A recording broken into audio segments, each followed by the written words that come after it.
오늘 말씀, 오늘 요한복음 4장 22절 이하의 말씀을 가지고 예배자로 나아갑시다 라는 제목으로 은혜를 나눕니다. 한번 따라서 합시다. 예배자로 하나님 앞에 나아갑시다.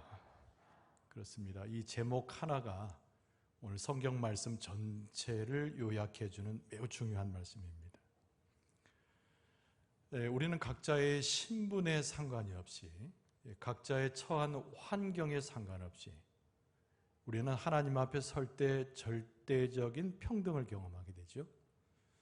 하나님의 은혜를 받는 조건은 세상적 조건이 아니기 때문에 하나님을 얼마만큼 섬기고 하나님을 갈망하느냐가 예배의 성공 여부를 가르게 되어 있습니다. 우리가 잘 아는 프랑스의 대단한 영웅은 나폴레옹이죠. 이 사람은 황제까지 등극했던, 프랑스 사람들이 제일 좋아하기도 하고 제일 기억에 남은 역사적 인물입니다. 그러나 이 사람은 전쟁통에서 마지막 패배를 하고 유배를 갔던 인물로도 알려져 있죠. 나폴레옹의 마지막 전쟁은 워털루 전쟁이고요.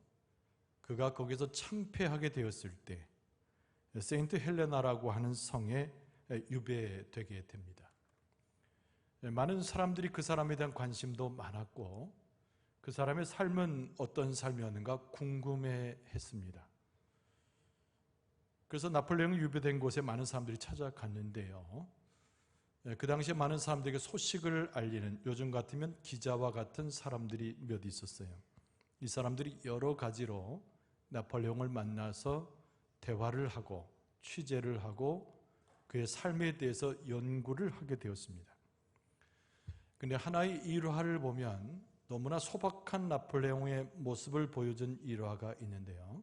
한 사람이 가서 그런 질문을 했답니다. 꽤 진지한 질문이었어요.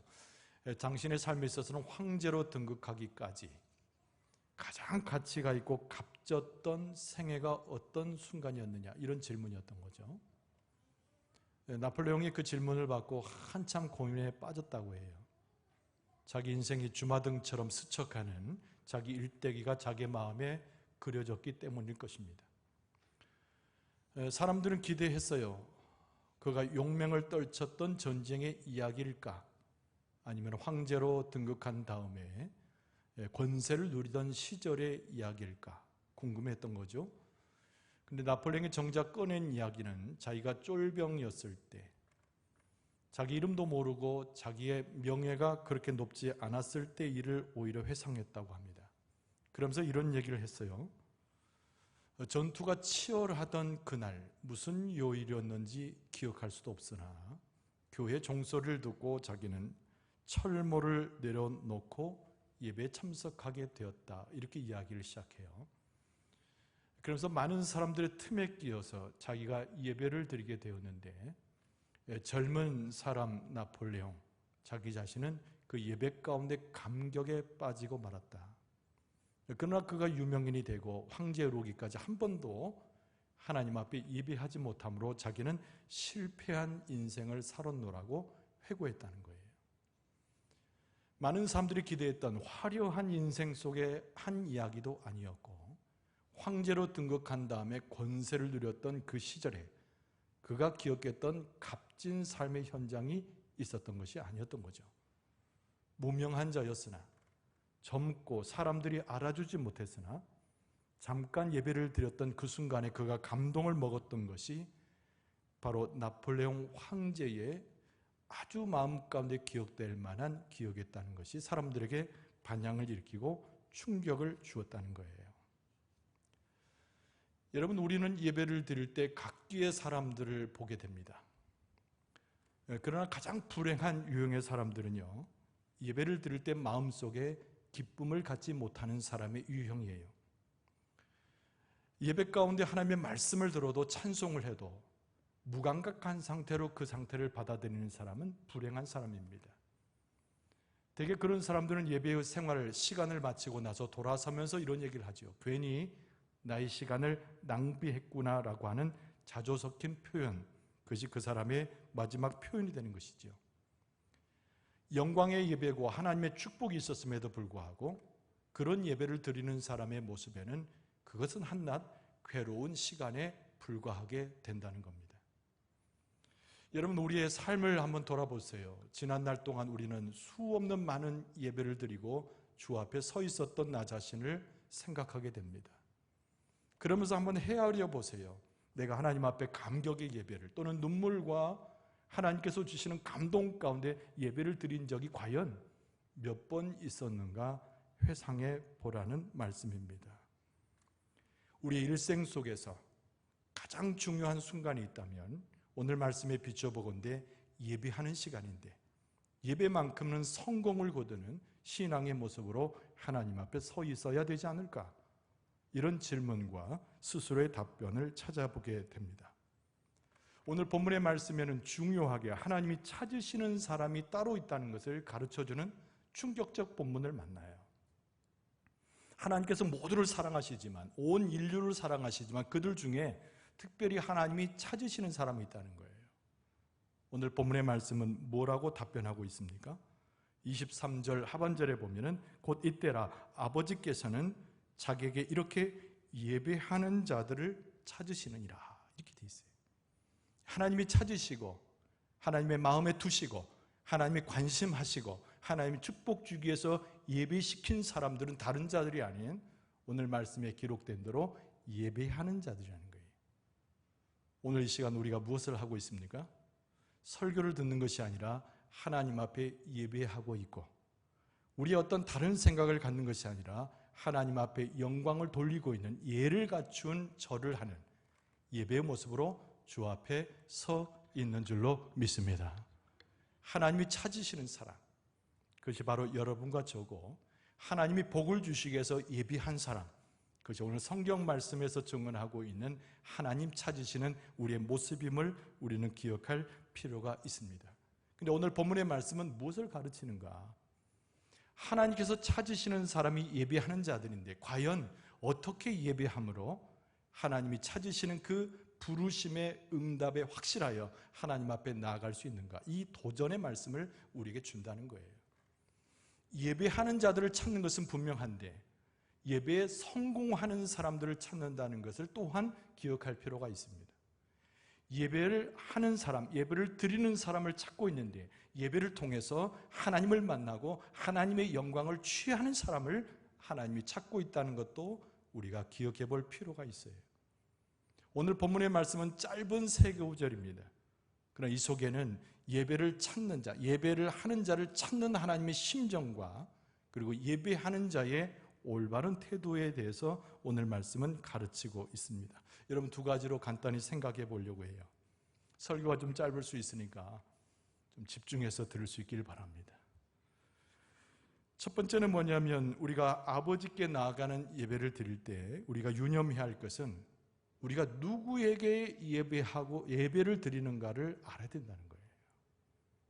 여러분, 이것이 예배할 때 성공적 예배를 결정하는 것입니다. 오늘 본문의 말씀 22절에 보면 너희는 알지 못하는 것을 예배하고 우리는 아는 것을 예배하노니 이는 구원이 유대인에게서 남이라 그랬습니다. 유대의 전통을 따라서 믿음을 가진 자들 속에서 우리의 구원이 나는데 우리가 예배하되 아는 것을 예배한다 그랬어요. 이 말씀을 다른 말로 바꾸면 예배의 의미를 안다는 거죠. 누구에게 예배를 드리는지를 알고 예배한다는 거예요. 한번 따라서 합시다. 예배할 때 누구에게 예배하는지 분명히 알고 예배해야 합니다. 누구에게 예배합니까? 우리의 마음 가운데 정답을 이미 말하고 있으나 그것이 우리에게 각인되어지는, 우리가 예배할 때 분명한 대상으로 삼을 수 있는 바로 하나님이라는 존재에 대해서 우리는 깨달을 수 있어야 됩니다. 예배의 성공을 이야기하는 것은 예배의 실패를 이야기하는 것과 같은 의미죠. 그럼 예배의 성공과 실패는 어디서 결정나는가? 다시 한번 반복하기로 예배를 드리는 대상이 누구인가를 아느냐 모르느냐에 따라서 우리의 예배의 성공과 실패가 나눠지는 것이에요. 예배의 대상을 모르는 사람은 어리석은 자답게 그 모습 그대로 놓여져 있는 사람이지만 예배의 대상을 분명히 알고 하나님을 찾는 사람은 하나님과 사귀어서 소위 말하는 예배에 성공하는 사람입니다. 당연히 예배의 대상은 누굴까요? 다시 정리하면 유일하신, 우리의 예배를 받기에 합당하신 유일하신 하나님이 우리의 예배의 대상이에요. 왜 성경은 우리로 하여금 하나님을 찾도록 우리의 심령을 유도하는가? 예배할 때 왜 하나님을 바라보게 하는가? 그 하나님은 위대함 가운데 우리의 예배를 받기에 합당하시기 때문에 그래요. 몇 가지 이유가 있습니다. 여러분, 우리 하나님은 첫 번째로 천지 만물을 창조하시고 다스리시는 창조주 하나님이시기 때문에 우리는 하나님을 예배할 수 있어야 되는 거예요. 한번 따라서 합시다. 하나님은 우리를 창조하시고 우리를 다스리시는 아버지 하나님이시기에 우리는 예배해야 합니다. 굉장히 단순하면서도 너무나 당연한 것이지만 우리가 예배할 때 이 사실을 반드시 기억하고 믿음으로 고백할 필요가 있어요.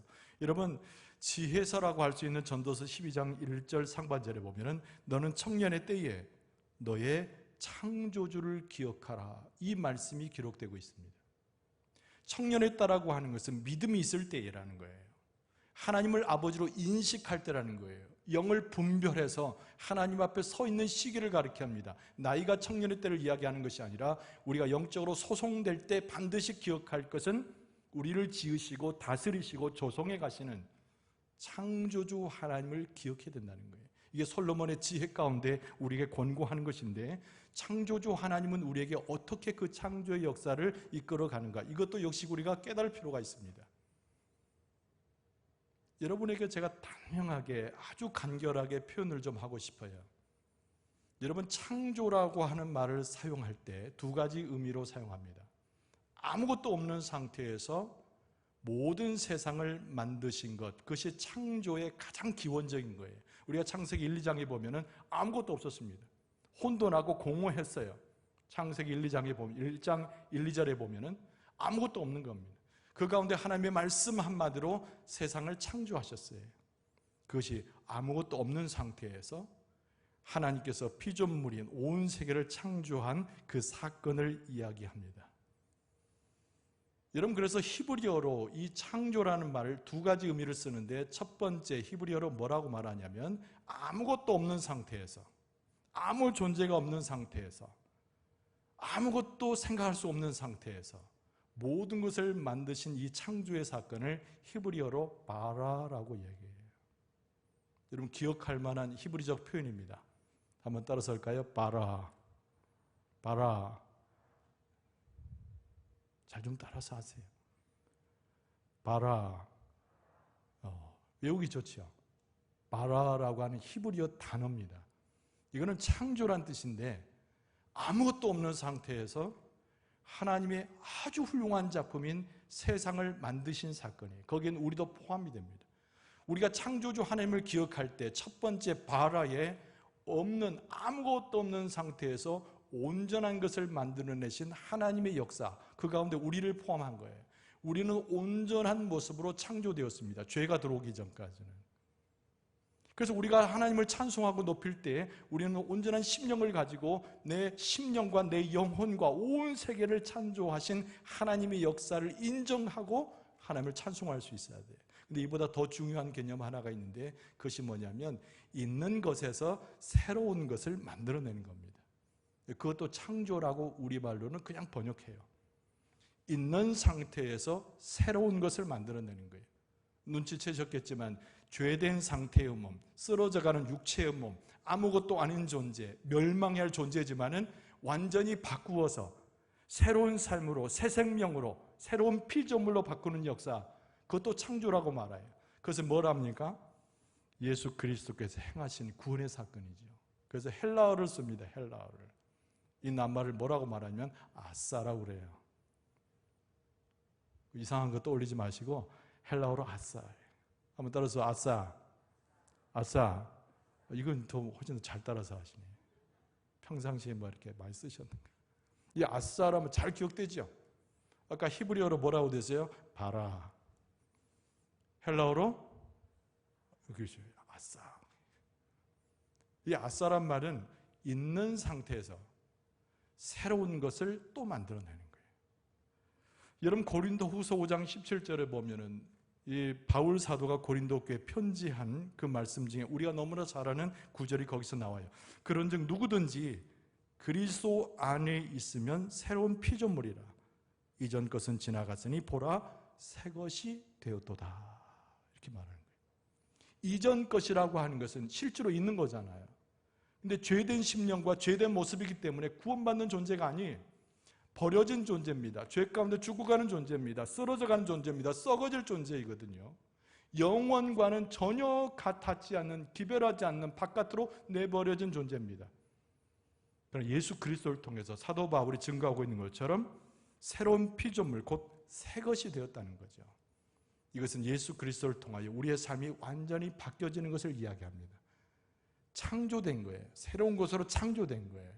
그게 바로 아사라고 하는 헬라적 표현에서 등장하는 무언가는 있었지만은 허무한 것이었고, 이것이 새롭게 새 생명을 입어서 탄생한 새로운 존재를 이야기하는 것입니다. 우리가 예배할 때 무엇을 예배합니까? 하나님을 예배하는 거죠. 유일하신 우리 하나님을 예배하는데 그 하나님의 첫 번째 정체가 창조주 하나님이에요. 우리를 온전히 만드시고 우리 코에 생기를 넣어서 하나님의 자녀가 되게 하시고 이 세상에 거니는 하나님의 최고의 피조물로 만드셨을 뿐만 아니라 죄가 들어왔지만 우리는 죽을 수밖에 없었으나 예수 그리스도를 통해서 새 생명을 주었다고 하는 감복적인 그 은혜를 깨달으면서 우리에게 새로운 창조의 역사를 행하신 그 창조주 하나님을 예배하는 거예요. 여러분, 오늘 이 시간 지금 뭐 하는 시간입니까? 예배하는 시간이잖아요. 여러분의 마음의 감동에, 여러분의 영혼 속에 창조주 하나님이 여러분을 붙들고 계심을 체험할 수 있기를 바랍니다. 그러니까 감격적이지 못하고 눈물도 없고 시간이 허비될 만큼 괴로운 시간으로 예배 시간을 보내고 나간다면 그 창조주 하나님을 만나지 못했기 때문이죠. 여러분, 두 번째로 하나님의 정체는 무엇인가 하니 독생자 예수 그리스도를 우리 가운데 보내시기까지 한 하나님의 사랑이라고 하는 본질이죠. 하나님은 사랑의 하나님이시잖아요. 요한복음 3장 16절을 보면 뭐로 시작합니까? 하나님이 세상을 이처럼 사랑하사 그랬어요. 독생자를 주셨으니 그랬습니다. 여러분, 요한복음 3장 16절에 나오는 하나님이 사랑하시는 세상은 두 가지 의미가 있어요. 첫째는 우리가 살아가는 이 세상, 두 번째 의미는 사람을 가리키는 겁니다. 그런데 사람이라고 표현될 때 이 세상은 죄악된 세상, 죄인된 사람이에요. 우리가 죄인 되었을 때, 스스로 구원되지 못했을 때, 이 세상에서 살아날 방법을 찾지 못했을 때, 그러나 그때 하나님께서 우리를 사랑하셨기 때문에, 이미 우리를 사랑하셨기 때문에 우리를 구원하기 위하여 예수 그리스도, 독생자 예수님을 죽기까지 내어주셨다는 거예요. 여러분, 너무나 많이 들었던 얘기입니다. 요한복음 3장 16절의 이야기는 너무나 많이 우리가 애독하는 구절 중에 하나이고 모르는 사람이 없어요. 어린아이로부터 노인에 이르기까지 이 구절을 모두가 외워요. 그래서 감동이 없는지, 그래서 우리의 마음에 자극이 없는지, 그래서 우리의 마음 가운데 폭포수처럼 솟아나는 눈물을 찾을 수 없는 것인지, 여러분, 그 간조함과 마음의 강팍함은 사탄이 주는 것이지만은 우리가 예배 가운데서 예수 그리스도를 통하여 하나님의 그 깊으신 사랑을 체험하게 되면은 당연히 하나님을 찬송하게 되고 당연히 하나님을 노래하게 되고 그 하나님을 대상으로 하여 우리 예배를 온전히 드릴 수 있게 되는 거예요. 여러분, 예수 그리스도를 통한 하나님의 사랑이 오늘 예배 가운데 우리가 체험되어지고 만져진 바 되고 하나님의 축복으로 다가오는 하나님의 사랑으로 인식되고 고백되게 될 줄로 믿습니다. 날마다 예수님 기억하면서 예수님 뒤에 있는 하나님의 사랑을 함께 기억하는 것은 매우 지혜로운 겁니다. 여러분, 세 번째로 이 하나님의 정체는 다른 것이 아니에요. 한번 따라서 합시다. 모든 이들에게 상 주시는 분이 우리 아버지 하나님이십니다. 할렐루야. 안 따라서 하신 분은 상이 필요 없는 분이에요. 한번 따라서 합시다. 모든 이에게 상 주시는 이가 우리 아버지 하나님이십니다. 히브리서 11장 6절 하반절에 보면은 하나님께 나아가는 자는 반드시 그가 계신 것과 또 또한 그가 자기를 찾는 자들에게 상 주시는 이심을 믿어야 할지니라. 하나님은 우리를 책망하지 않는 것부터 시작해서 우리를 저주하고 멸망시키는 분이 절대 아니세요. 우리를 미혹해서 우리를 넘어지게 하는 것은 사탄의 역할이지만 우리를 구원하시고 축복을 주시고 은혜로 함께 하셔서 하나님의 나라의 상을 준비하시는 분은 오직 하나님밖에 계시지 않아요. 우리는 비록 지상에 살아가지만, 우리 육신에 몸을 입고 살아가지만 우리의 영어 목표는, 영으로 꿈꾸는 세계는 하나님의 나라잖아요. 결국 하나님께서 이 땅에서뿐만 아니라 하늘나라의 상을 예비하셔서 히브리서 기자의 말씀처럼 자기를 찾는 자들에게, 바꿔 말하면 예배하는 자에게 상 주시는 이심을 믿어야 된다는 권고의 말씀처럼 하나님은 우리에게 상을 주시는 분이에요. 여러분, 예배 가운데 하나님을 찬양하고 예배하게 되면 하나님께서 하늘의 상으로, 하늘의 축복으로 여러분들에게 갚아 주실 줄로 믿습니다. 그래서 우리는 하나님을 예배하는 거예요. 그래도 아까 말씀드린 대로 예배의 성공과 실패의 가장 중요한 분기점은 무엇이 있느냐? 바로 하나님을 대상으로 하나님을 온전히 바라보고 예배하고 있는가, 그렇지 않는가에 따라서 예배의 성공과 실패가 나눠진다는 거예요. 그래서 우리는 예배할 때마다, 함께 예배할 때도 그렇고 개인적으로 예배할 때도 그렇고, 여러분이 찬양과 영광을 돌리는 매 순간마다 누구를 기억해야 되냐면 창조주 하나님, 내게 사랑을 베푸신 하나님, 내게 상 주신 하나님에 집중해서 우리의 온 정성과 우리의 영혼을 다하여 그분을 높이고 예배할 수 있어야 되는 거예요. 그것이 예배의 성공이란 말이죠. 오늘 본문의 말씀 가운데 두 번째로 읽는 것은 뭔가요? 어떻게 예배해야 되는가라는 거예요. 첫 번째는 누구에게 예배하는가였다면 이번에는 어떻게 예배해야 되는가, 예배의 방법에 대한 말씀입니다. 24절 말씀에 이렇게 되어 있습니다. 하나님은 영이시니 예배하는 자가 영과 진리로 예배할지니라. 이 말씀도 너무 유명한 말씀이잖아요. 한번 이 구절을 따라서 읽어봅시다. 하나님은 영이시니 예배하는 자가 영과 진리로 예배할지니라. 요한복음 4장 24절을 암송할 만해요. 너무 중요합니다.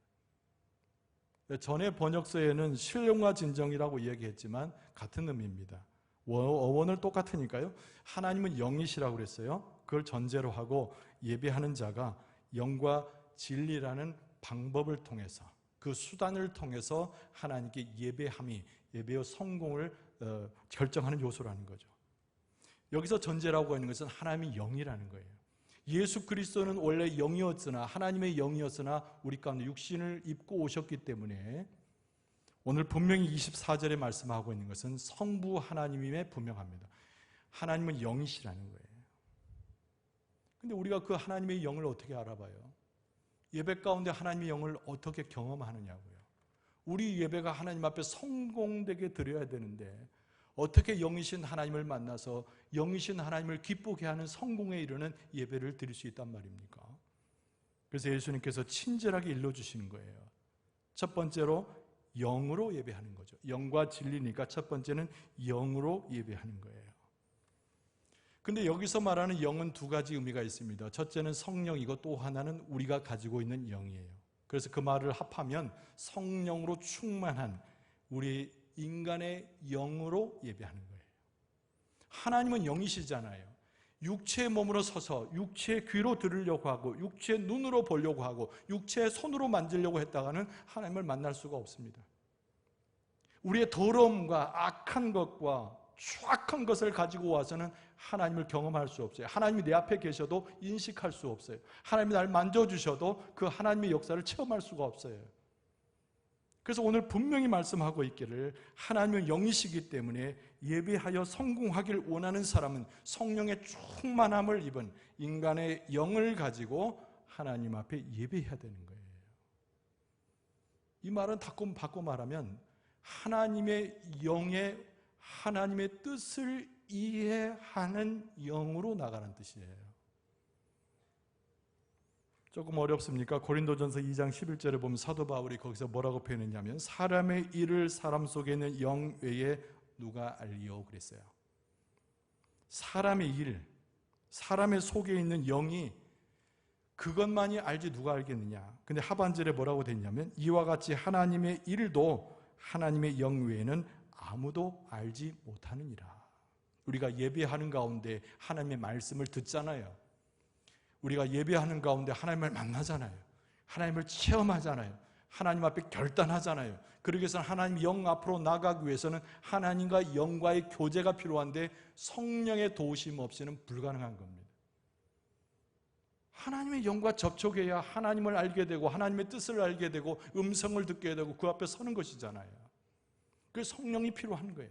성령이 보혜사 되셔서 우리를 보호하시고 깨닫게 하시고 그 앞에 서게 하시고 성령을 통하여 고백하게 하시고 성령을 통하여 우리의 손을 이끌듯이 우리의 영을 이끌어 하나님 앞에 가 있게 하는 거예요.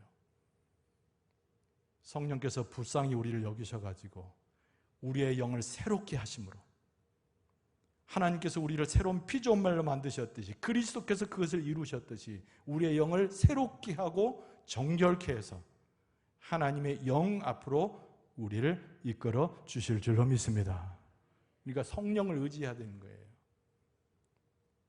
흔히 그런 얘기를 합니다. 이 성령을 의지하는 건 참 좋은데 어떻게 의지하죠? 계속 꼬리를 무는 질문이 생기게 됩니다. 그럼 여기까지 질문과 답을 생각해 보면 성령을 의지하는 것은 다른 것이 아니에요. 성령 앞에 기도하면서 성령의 지배를 받는 우리의 소원을 드리는 방법 외에는 없습니다. 우리가 성령 충만 그러잖아요. 성령 충만으로, 성령 충만으로, 성령 충만이라고 그러잖아요. 그 충만이라고 하는 것은 이 물컵에 물이 가득 찬 뜻이 아니에요. 우리 성령을 그렇게 이상하게 여기면 안 됩니다.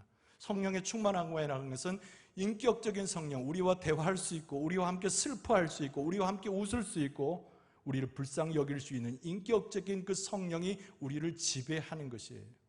근데 성령의 지배는 누구에게 나타나냐? 우리가 하나님께 기도하듯이 성령께 도와달라고 지혜로서 요청하는 자에게 성령의 충만함, 지배가 있게 되는 거예요. 초대교인들이 뭐 했습니까? 처음에 교회가 세워질 때, 예루살렘 교회가 세워질 때 그들은 120문도가 마가의 다락방에 모여가지고 전체적으로 무엇을 했어요? 기도했어요. 하나님 앞에 기도했어요. 그러면서 그들 마음 가운데 무엇을 생각했습니까? 예수님께서 승천하실 때 내 뒤에 오실 보혜사 성령을 너에게 보내노라. 성령이 누군지도 몰랐지만 성령이 어떻게 그것을 규정한지도 몰랐어요. 그때는 신학도 없고 그것을 해석해 줄 자가 없었으나 그들은 단순하게 믿었던 거죠. 예수 그리스도께서 이 땅에 계시다가 하늘로 승천하셨는데 예수님께서 약속하시길 내 뒤에 오시는 보혜사 성령을 너에게 보낸다고 한 그 말씀만 믿고 기도한 거예요.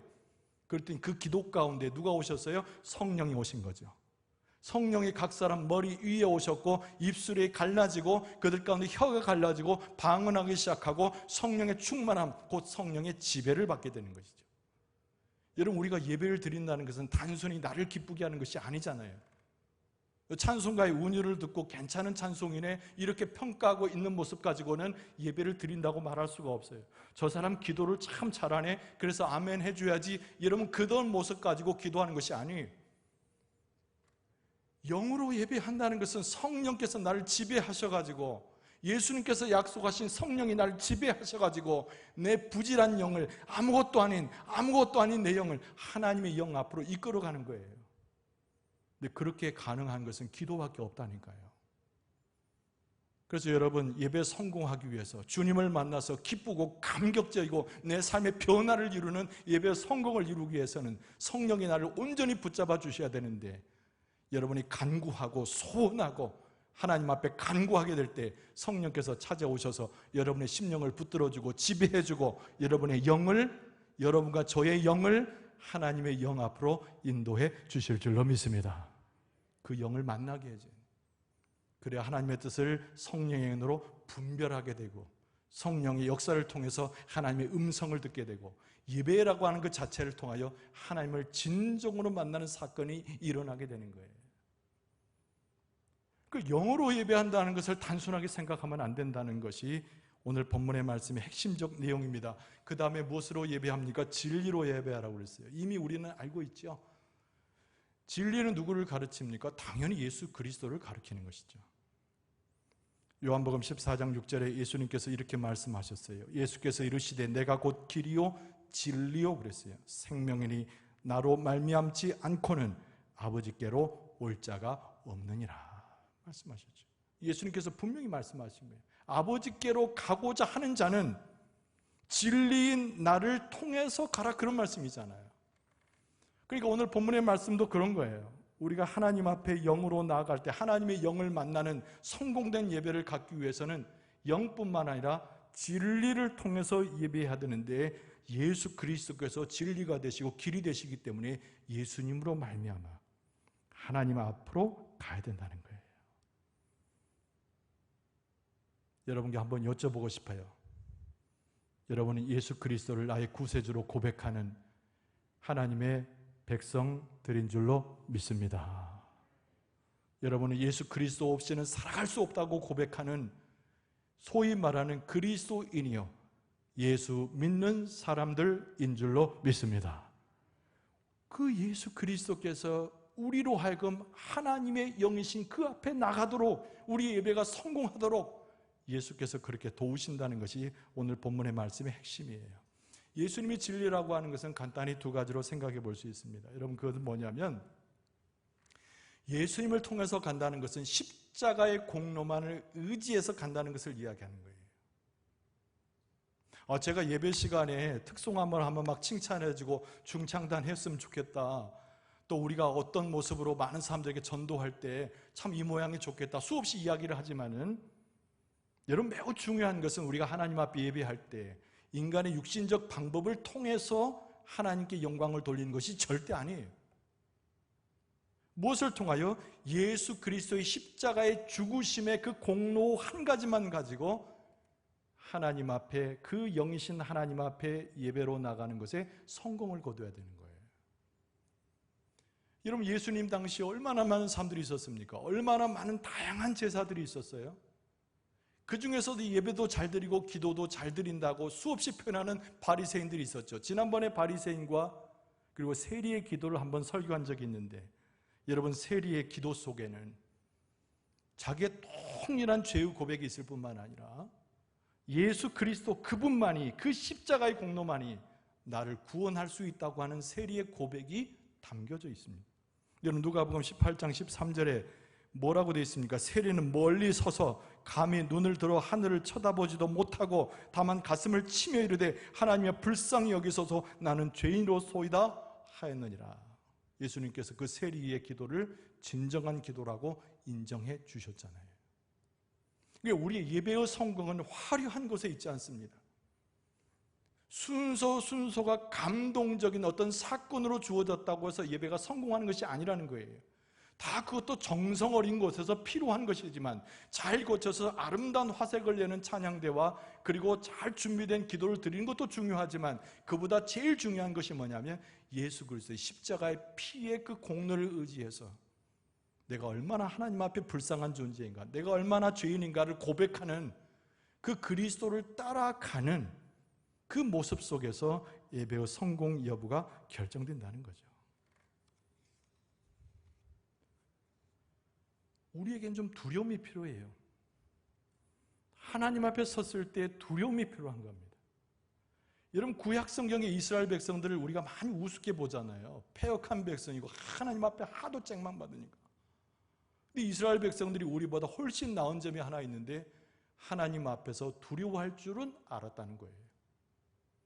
이스라엘 백성 그 누구도 하나님 앞에 섰을 때는 방자히 행하는 자가 없습니다. 제사장을 비롯해서 수많은 지도자들과 수많은 백성들, 일개 어린아이들까지 하나님 앞에 두려워 떠는 것이 무엇인가를 알았던 사람들이에요.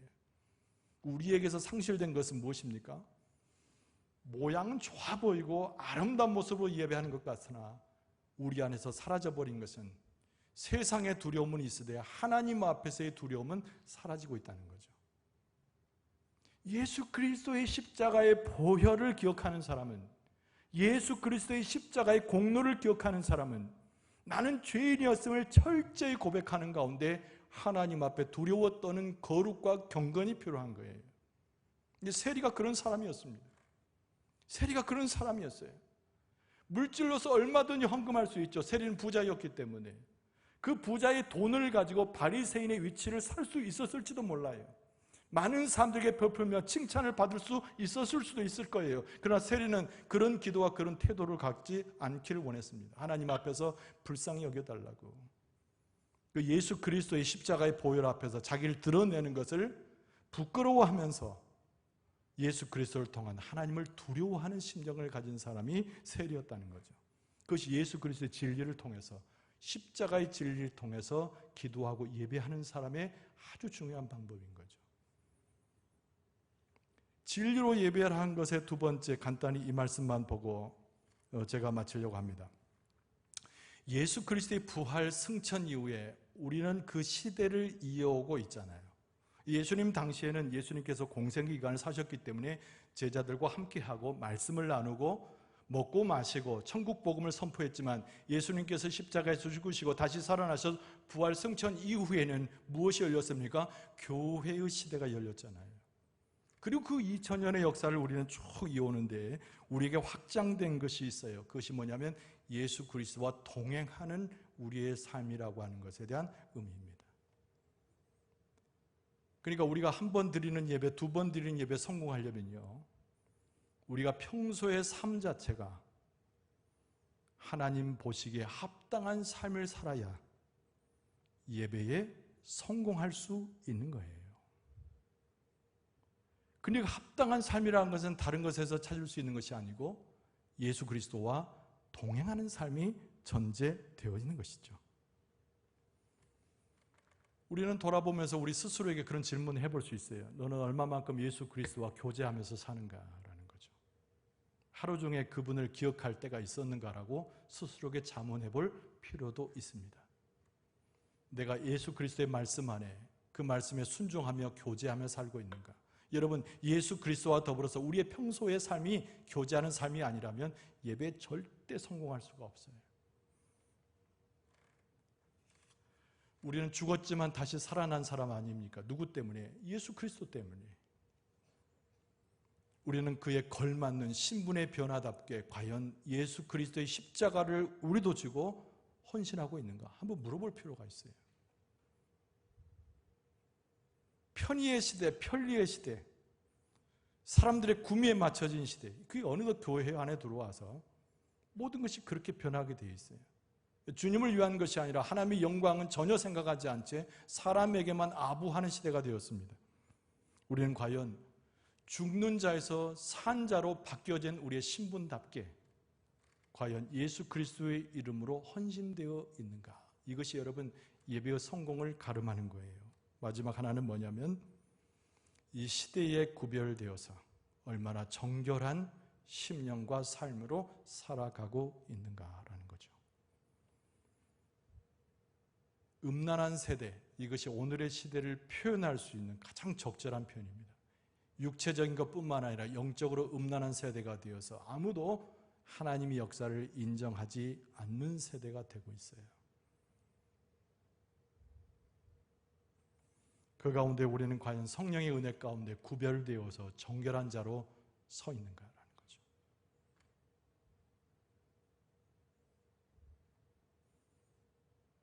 천주교의 이야기를 해서 죄송합니다만 개인적으로 교황 몇몇 분을 제가 존경해요.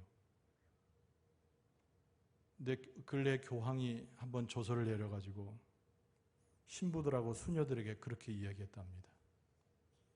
이 시대가 음란한 세대인데 사탄의 공격 루트는 음란함으로 우리 가운데 들어온다. 이런 얘기로 소위 교서를 발표했다고 하네요.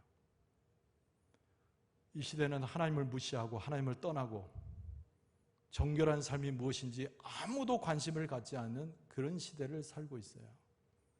사탄은 그것을 틈타서 사회 속에 들어오고 젊은이 속에 들어오고 교회로 들어오고 성도를 공격한다는 얘기죠. 예수 그리스도는 한 번도 그 사랑과 자비와 풍성함에도 불구하고 하나님 앞에 음란한 것을 인정하신 적이 없어요.